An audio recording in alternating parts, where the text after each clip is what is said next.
এই লেসনে আমরা কথা বলবো ডেটা ম্যানেজমেন্ট অ্যান্ড ইউটিলাইজেশন বা অ্যাম্প্লিফিকেশন নিয়ে। এই ব্যাপারটা আসলে খুব একটু একটু জটিল টাইপের ব্যাপার, কারণ আমি নিজেও টেকনিক্যাল প্রফেশনাল না, কিন্তু আমি বিজনেস প্রফেশনাল হয়ে জানি যে ই কমার্স বিজনেসের ক্ষেত্রে স্টার্ট আপ হোক আর খুব স্টেবল একটা অর্গানাইজেশন হোক, ডেটা খুব ভাইটাল একটা রোল প্লে করে। ডেটা, যে কোনো রকমের ডেটা, ইনফরমেশন বা তথ্য যদি বলি, এই ডেটাগুলো আপনার বিজনেসকে স্কেলেবল করার জন্য, আপনার বিজনেসকে খুব সুষম পর্যায়ে চালনা করার জন্য আপনাকে একটা সঠিক গাইডলাইন দিতে পারে, এবং এটা দিতে পারে না, দেয়। সুতরাং আপনাকে আসলে ডেটা লাভার হতে হবে, এবং এই ডেটা অ্যানালিটিক্স নিয়ে আপনাকে কাজ করতে হবে। এবং এই ব্যাপারটি একটু টেকনিক্যাল যদিও, কিন্তু অ্যাজ অ্যান এন্টারপ্রেনার আপনি যদি টেকনোলজি ওরিয়েন্টেড প্রফেশনাল হন তাহলে তো আপনি জানেন নিশ্চয়ই। আর আপনি যদি নন টেকনিক্যাল প্রফেশনাল হন, লাইক আপনি সেলস গাই অর বিজনেস গাই কিংবা ফাইন্যান্স গাই কিংবা ব্র্যান্ডের কাজ করেন আপনি, তাহলে কিন্তু এই ব্যাপারটা কিভাবে ইউটিলাইজ করতে হয় সেটা বোঝাটা আপনার জন্য একটু জটিল। কিন্তু ব্যাপারটা আসলে জটিল কিছু না। ফার্স্ট অফ অল আপনার বুঝতে হবে যে কী কী ডাটা আপনার লাগবে, বা কোন কোন ডাটা আপনার বিজনেসের ক্ষেত্রে কাজে লাগবে। সো ফার্স্ট অফ অল আমি যদি বলি যে ডাটা কী কেন লাগে আর কি।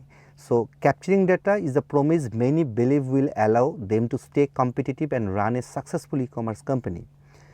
It takes technical skill, as I said, and sophisticated strategy to analyze the information from all your various apps and data sources, glean the right insights, and use that information to create relevant marketing campaigns and product decision in a timely manner. এই কথাটুকুর মাধ্যমে আমি যেটা বলার চেষ্টা করলাম সেটা হচ্ছে যে বিভিন্ন রকমের ডেটা এটা আপনাকে গ্যাদার করতে হবে, এবং পরবর্তীতে এটাকে আপনি আসলে আর্টিফিশিয়াল ইন্টেলিজেন্স বা কৃত্রিম বুদ্ধিমত্তা যে ব্যাপারটা আমরা শুনে থাকি, তার মাধ্যমে আপনি আপনার যদি কোনো অ্যাপ থাকে ওয়েবসাইটের সঙ্গে সঙ্গে, তার মাধ্যমে আপনি এটা করতে পারেন। সেই জায়গায় পরে আসছি। সো এই ডেটাটাকে আপনি কালেক্ট করে এটাকে আপনি অ্যাম্প্লিফাই করতে পারেন খুব কারেক্টিভলি, খুব টার্গেটেড কিছু রেজাল্ট পাওয়ার ক্ষেত্রে। আরেকটু বিশদে যাই তার আগে যদি আমি বলি যে কোন কোন ডেটা আপনার দরকার, which data you needs basically, সেই জায়গায় যদি আসি, তারপরে আসে হচ্ছে how would you amplify it. এই ডেটাগুলো যে আপনি পেলেন, এটা দিয়ে আপনার বিজনেসের কী কাজ করবেন। সো আমি যদি বলি হুইচ ডেটা ইউ নিড, সেখানে বেসিক যে ডেটাগুলো দরকার সেটা ডে ওয়ান থেকে, from the Inception of your enterprise বা স্টার্ট আপ, এই ডেটাগুলো আপনার কালেক্ট করতে হবে। প্রথমে ধরে নেন ম্যানুয়ালি করেন, অটোমেটেড কীভাবে করবেন সেটা পরে আসছি। সো ম্যানুয়ালি যদি আপনি করতে চান তাহলে 4 ধরনের ডেটা আপনি চেষ্টা করবেন কালেক্ট করার। একটা হচ্ছে কাস্টমার ডেটা। কাস্টমার ডেটা মানে কি, আপনার বয়স যখন বিজনেসে 6 মাস হয়েছে, তাহলে 6 মাসে আপনার এখানে ধরা যাক 1000 কাস্টমার 6 মাসে আপনার থেকে পারচেস করেছে, ইউনিক কাস্টমার। তো এই 1000 কাস্টমারের জেন্ডার কি, কেউ কেউ আছে স্ত্রীলিঙ্গ, কেউ পুংলিঙ্গ। সো ছেলে কাস্টমার, মেয়ে কাস্টমার, সেটা একটা ডেটা। তাতে বয়স ভেদে একটা ডেটা থাকবে, কোন বয়সের কাস্টমার বেশি। ডেমোগ্রাফি কি, কোন কোন জায়গার কাস্টমার। আমি এর আগে একটা ই কমার্সের কাজ করে আমি দেখেছিলাম হঠাৎ করে যে মৌলভীবাজারের শ্রীমঙ্গল একটা উপজেলা আছে, যেটা খুব পপুলার, আপনারা সবাই জানেন। সেখান থেকে আমাদের অর্ডারটা খুব বেশি হয়, জানি না কী কারণে, বাট হিস্টোরিক্যাল ডেটা বলছিল যে ওইখান থেকে আমাদের একটা ভালো ট্র্যাকশন আসে বা অর্ডার জেনারেট হয়। আমরা যেটা কি করলাম, আমরা দেখলাম যে 1 বছরে মান্থলি শ্রীমঙ্গল বসবাসকারী কতজন কাস্টমার আছে, এবং আমরা দেখলাম সলিড একটা গ্রোথ জানুয়ারি থেকে ডিসেম্বর পর্যন্ত, আর জুন থেকে জুন টু জুন, যদি যেটাই বলি না কেন, 1 বছরে শ্রীমঙ্গলে যারা আছেন তাদের একটা ইনক্রিমেন্টাল গ্রোথ থাকে। পরে আমরা দেখলাম যে ডাটাটা যখন আমরা পেলাম, তখন আমরা রিজন আইডেন্টিফাই করার চেষ্টা করলাম কেন। তখন দেখলাম যে সেখানে আসলে পারচেস ক্যাপাসিটি একটু বেশি, ফার্স্ট অফ অল, এবং কারণ প্রচুর প্রবাসী থাকে, তাদের প্রত্যেকেরই একটা পারচেস করার একটা স্কোপ থাকে, এবং তারা, আর আমি বলছি এটা আরও 10 বছর আগের কথা বা 8-10 বছর আগের কথা, তাদের ওখানে ইন্টারনেটের যে পেনিট্রেশনটা, যেটা গ্র্যাজুয়ালি এখন গোটা বাংলাদেশে আছে, স্ট্র্যাটেজিক্যালি সম্ভবত সিলেট অঞ্চলের ওই অঞ্চলে এই পেনিট্রেশনটা অনেক বেশি আগে হয়েছে। ফলে এই যে ডাটা, মোবাইল ডাটা ইউজ করার ব্যাপার কিংবা অনলাইনে কেনাকাটার ব্যাপারে তারা অন্যদের চেয়ে অনেকটা এগিয়ে ছিল। ফলে আমরা যেটা করতে পারলাম, শ্রীমঙ্গলকে কেন্দ্র করে বা সিলেট, হবিগঞ্জ, মৌলভীবাজারকে কেন্দ্র করে আমরা কিছু ক্যাম্পেইন প্ল্যান করতে গেলাম।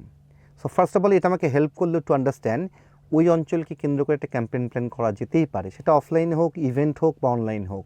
সেকেন্ড যেটা হেল্প হলো আমাদেরকে, যে ওই অঞ্চলে আমাদের এই 1 বছরে কোন কোন প্রোডাক্ট বেশি গেছে। ধরা যাক একটু লাইফস্টাইল টাইপের প্রোডাক্ট বেশি গেছে, ঘড়ি, বেল্ট, সানগ্লাস বা এই টাইপের ড্রেস। সো আমরা কী করতে পারলাম, একটা লাইফস্টাইল ফেয়ার করতে পারলাম বা করলাম, ওই জায়গায় একটা ইভেন্ট ক্রিয়েট করলাম বা একটা ক্যাম্পেইন ডিজাইন করলাম, এবং এটা কিন্তু জেনে বুঝে করলাম, ইন্টেনশনালি করলাম। ফলে আমার কনভার্সন অফ দ্য অর্ডার আমার কিন্তু বাড়লো। সো কাস্টমারের এই ডাটাগুলো আপনার কালেক্ট করতে হবে। সেটা কীভাবে করতে পারেন আপনি, সেটা পরে আসছি। অর্ডার ডাটা, অর্ডার ডাটা কি, এওভি যেটা বলছি, অ্যাভারেজ অর্ডার ভ্যালু বা বাস্কেট সাইজ বা অর্ডার সাইজ, এটা কি পার সিঙ্গেল অর্ডারে 500 টাকা নাকি 5,000 টাকা, অ্যাভারেজ কত। যে 10টা মানুষ যদি কেনে, কেউ 200 টাকা, কেউ 100 টাকা, কেউ 500 টাকা, 5,000 টাকা, সিম্পলি আপনি অ্যাভারেজ করে অ্যাভারেজ অর্ডার ভ্যালুটা বের করতেই পারেন। ফ্রিকোয়েন্সি অফ অর্ডার, এই যে 1000 কাস্টমার, এই 1000 কাস্টমারের ফ্রিকোয়েন্সি, কতদিন পর পর তারা কেনে, তারা কি একবারই কিনেছে 1 বছরে, নাকি প্রতি মাসে মাসে কেনে, নাকি বছরে 2 বা 3 বার কেনে, সেটার একটা অ্যাভারেজ কিন্তু ফ্রিকোয়েন্সি আপনি বের করতে পারেন। কার্ট মানে কি, কার্ট মানে হচ্ছে আপনারা দেখবেন ই কমার্সে, আমি শিওর আপনারা সবাই কেনাকাটা করেন, আপনারা সিঙ্গেল একটা অর্ডারও করতে পারেন, আবার অ্যাড টু কার্ট করে একটা বাস্কেটের মধ্যে বিভিন্ন অর্ডার আপনি অ্যাড করে পরবর্তীতে আপনি একসঙ্গে চেক আউট করতে পারেন বা প্লেস করে একটা অর্ডার প্লেস করতে পারেন। সো যারা কার্টে অর্ডার দেয়, ডেফিনেটলি সে কিন্তু আপনার জন্য মোর ইম্পর্টেন্ট, কারণ সে একাধারে অনেকগুলো প্রোডাক্ট আপনার থেকে কেনার জন্য সে নিচ্ছে। তার মানে হি ইজ অলরেডি লয়াল এবং ট্রাস্টওয়ার্দি, আপনার ব্র্যান্ডের জন্য ট্রাস্টওয়ার্দি বা repeated customer. Upsell and cross sell, আপসেলটা হচ্ছে যে অ্যাভারেজে একটা কাস্টমার 1 বছরে হয়তো 10 বার কিনেছে, প্রথমবার তার অর্ডারের ভ্যালু যা ছিল, পরবর্তী 9 বারে তার অর্ডার ভ্যালুটা আস্তে আস্তে কমেছে না বেড়েছে, আপসেল হয়েছে নাকি কমে গেছে নাকি একই আছে। যদি আপসেল হয়, তার মানে বুঝতে হবে he is happy with you. যদি অর্ডারের ভ্যালুটা কমে যায়, তার মানে বুঝতে হবে সে ফুল এখনও কনফিডেন্ট না আপনার ব্যাপারে, বা তার নিডটা হয়তো আপনি ফুলফিল করতে পারছেন না বা বুঝতেছেন না, কারণ সে হয়তো বিভিন্ন জায়গায় কিনছে, কিন্তু আপনার এখানে অ্যাভারেজ কিনছে বা খুব বেশি কিনছে না, ফ্রিকোয়েন্সিও কম। ক্রস সেল কি, ধরা যাক আপনার এখান থেকে একজন বেল্ট কিনেছে, আপনি একটা লাইফস্টাইল স্টোর নিয়ে কাজ করছেন, সে বেল্ট কিনেছে, সে পরবর্তীতে একটা সানগ্লাস কিনেছে, সে পরবর্তীতে একটা ঘড়ি কিনেছে, মানে ডিফারেন্ট ক্যাটাগরির সে প্রোডাক্ট কিনছে। তার মানে প্রত্যেকটা ক্যাটাগরিতে আপনার মার্চেন্টাইজিং, আপনার প্রোডাক্ট স্টোর, এটা কিন্তু তাকে ইমপ্রেস করছে। ফলে আপনার ক্রস সেলের একটা স্কোপ তার প্রতি তৈরি হচ্ছে। সো একজনকে যদি ইমপ্রেস করে, তার মানে আপনার বুঝতে হবে যে এই মার্চেন্টাইজিংটা ঠিক আছে এবং এই স্টোর ম্যানেজমেন্টটা ঠিক আছে, এটাকে আমি আরেকটু বেশি ফোকাস করি, আরেকটু বেশি বুস্টিং করি। সো এই অর্ডার ডাটাগুলো আপনার দরকার। নেক্সট হচ্ছে কি, প্রোডাক্ট ডাটা। প্রোডাক্ট কি, সে ফর এক্সাম্পল আপনি একটা টি শার্ট বিক্রি করছেন, সেই টি শার্ট অনেকগুলো সাইজ আছে, স্মল আছে, লার্জ আছে, মিডিয়াম আছে, ডাবল এক্সেল আছে। সো কোন সাইজটা বেশি যাচ্ছে, এক্সেল, মিডিয়াম না স্মল, এগুলোকে বলে একটা কনফিগারেবল একটা প্রোডাক্ট, যেগুলো অনেকগুলো সাইজ থাকে, অনেকগুলো কালার থাকে। সো যেই প্রোডাক্টের যেই সাইজটা বেশি যাচ্ছে, আপনি সেটাকে পরে আরও বেশি স্টক করতে পারেন। যে আপনি যে ডাটাটা যদি পান যে না, গত 6 মাসে আমার পার্টিকুলার টি শার্টের এই সাইজটা বা এই দুটো সাইজ বেশি গেছে, সো এই দুটো সাইজের প্রোডাক্টটার আমি যখন ম্যানুফ্যাকচার করবো তখন একটু বেশি করে করব। এই ইনফরমেশনটা আপনার কাছে আছে বিধায় আপনি কিন্তু পরবর্তী প্রোডাকশানে এটাকে আপনি ইমপ্লিমেন্ট করতে পারছেন। সেটা যে কোনো ক্যাটাগরি বা সাব ক্যাটাগরি যে কোনো কিছুতে হতে পারে। নেক্সট স্টেপে হচ্ছে টেকনোলজি ডাটা। টেকনোলজি ডাটাটা কি, হুইচ ইজ অ্যানালিটিক্স দিয়ে আপনি করতে পারেন বা বিভিন্নভাবে করতে পারেন। সেটা হচ্ছে যে আপনার ওয়েবসাইটে ইউনিক ট্রাফিক কত, ইউনিক ভিজিটার কত, আপনার পেজ ভিউ কত, এই জিনিসগুলো আপনার গুগল অ্যানালিটিক্স দিতে পারে এবং আরও অনেক রকম প্লাগইনস আছে এটাতে করতে পারেন। এখন এই ডেটাগুলো আসলে আপনার দরকার কেন? দরকার এ কারণে যে এই ডেটাগুলোকে আপনি এখন অ্যাম্পলিফাই করবেন ইন ইউর বিজনেস।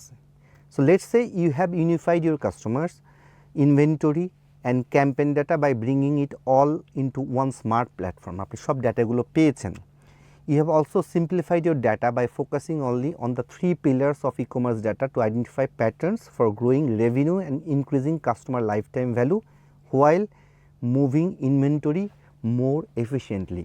এই ডেটাগুলো দিয়ে এগুলো যদি আপনি পরবর্তীতে অটোমেটেড করেন, এই অ্যানালাইসিস করার ক্ষেত্রে কিন্তু অনেক টুল আছে, যেটা পরবর্তীতে আপনি একটু গুগলিং করলে জানতে পারবেন যে কীভাবে ডেটা অ্যানালাইসিস করা যায়। এইটার এন্ড পারপাসটা হচ্ছে যে এইটা আপনার কাস্টমার অ্যানালাইসিস করার ক্ষেত্রে বা বিজনেস অ্যানালাইসিস করার ক্ষেত্রে আপনার একটা সিম্পল প্রজেকশন দেয় বা সিম্পল ডিরেকশন দেয়, যেটা ডিরেক্টলি আপনার রেভিনিউ গ্রো করার ক্ষেত্রে, কাস্টমার বেজ ইনক্রিজ করার ক্ষেত্রে অ্যান্ড ইভেনচুয়ালি আপনার প্রফিটেবিলিটি বাড়ার ক্ষেত্রে বা প্রফিটেবিলিটি বাড়ার ক্ষেত্রে আপনাকে ডিরেক্টলি হেল্প করে। সো এই ডাটা অ্যাম্প্লিফিকেশন বা ডাটা ম্যানেজমেন্ট, এই ব্যাপারটা আপনাকে বুঝতে হবে যদি আপনি একজন সফল ই-কমার্স এন্টারপ্রেনার হিসেবে বেড়ে উঠতে চান এবং আপনার ব্র্যান্ডটাকে আসলে ছড়িয়ে দিতে চান। নেক্সট লেসনে আমরা আলোচনা করব আপনার বিজনেস এক্সপ্যানশন অ্যান্ড স্কেলেবিলিটি নিয়ে। ধন্যবাদ সবাইকে।